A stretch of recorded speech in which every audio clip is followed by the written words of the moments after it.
ये इल्मी चमन है रश के ज़ोन, ये मज़हर शाने अर्ज़े दकन।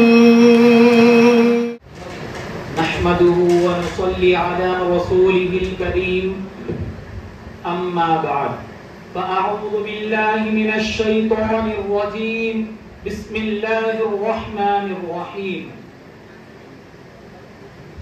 वक़ज़ा रब्बुका अल्ला तअबुदू इल्ला इय्याहु व बिल वालिदैनि इहसाना, इम्मा यब्लुगन्ना इंदकल किबरा अहदुहुमा औ किलाहुमा फला तक़ुल लहुमा उफ़्फ़िन वला तन्हरहुमा वक़ुल लहुमा क़ौलन करीमा।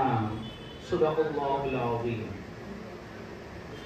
వేదికపై ఉన్న పెద్దలకు, నా గౌరవనీయులైన ఉపాధ్యాయులకు, నా తోటి స్నేహితులకు అస్సలాము అలైకుం వరహ్మతుల్లాహి వబరకాతుహ్. ఈ రోజు నా అంశం తల్లిదండ్రుల హక్కులు. ఈ ప్రపంచంలో తల్లిదండ్రి అనబడే ఈ రెండు పదాలు సమస్త జీవకోటికి అల్లాహ్ తాలా ప్రసాదించిన కానుక మరియు వరము. అల్లాహ్ తాలా తన వద్ద ఉన్న సమస్త ప్రేమను 100 భాగాలుగా చేసి కేవలం 1% ప్రేమను మాత్రమే ఈ భూమి మీదకు పంపాడు. అందులోని 1% ప్రేమ సమస్త జీవరాశులకు పంచబడినది. అందువల్లే పాము తమ బిడ్డల పట్ల, సింహం తన బిడ్డల పట్ల, ఏనుగు తమ బిడ్డల పట్ల, సమస్త విషపూరిత జంతువులు తమ తమ బిడ్డల పట్ల ప్రేమానురాగాలతో కలిసిమెలిసి ఉంటాయి. సోదరులారా, ఈ ప్రపంచంలో 2 రకాల ప్రేమలు మాత్రమే నిస్వార్థమైనవి. ఒకటి అల్లాహ్ తాలా తన భక్తుల మీద చూపించే అమిత ప్రేమ, 2 తల్లిదండ్రులు తమ పిల్లల పట్ల చూపించే అమిత ప్రేమ. వారు రాత్రి పగలు చూడకుండా మనల్ని కన్నురెప్పలా కాపాడుకున్నారు. మేము బాధపడితే వారు బాధపడేవారు, మేము కన్నీరు కారిస్తే వారు కన్నీరు కారేవారు. మాకేదైనా దెబ్బ తగిలితే వారి హృదయాలు కదిలిపోయేవి.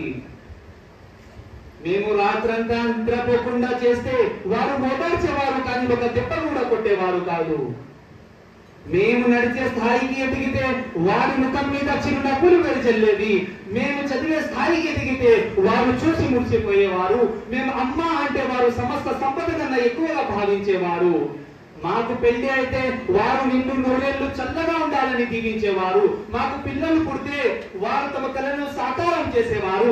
ఇట్లాంటి ప్రేమోర్తులైన తల్లిదండ్రులు ఈ రోజు మనం ఏం చేస్తున్నాము?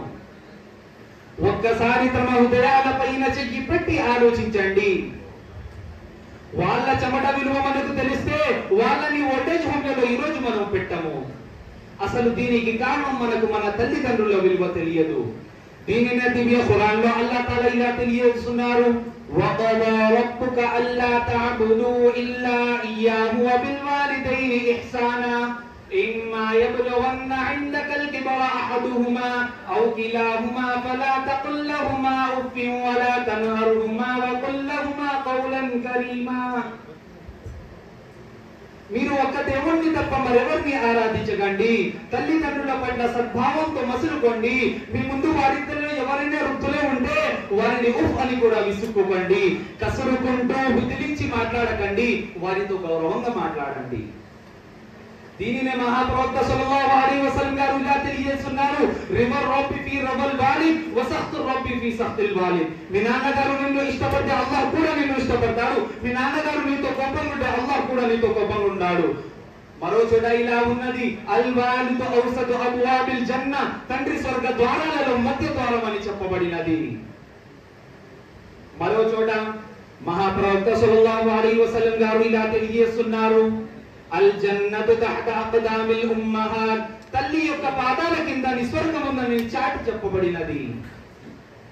సోదరులారా, జీవితంలో ఒక విషయాన్ని గుర్తుపెట్టుకోండి, కళ్ళు మూసుకొని ప్రేమించేది ప్రియురాలు, కళ్ళు తెరుచుకొని ప్రేమించేది స్నేహితురాలు, కళ్ళు ఉరిమి ప్రేమించేది భార్య, కళ్ళల్లో ప్రేమ కనపడకుండా ప్రేమించేది అమ్మ, కళ్ళు మూసే వరకు ప్రేమించేది నాన్న.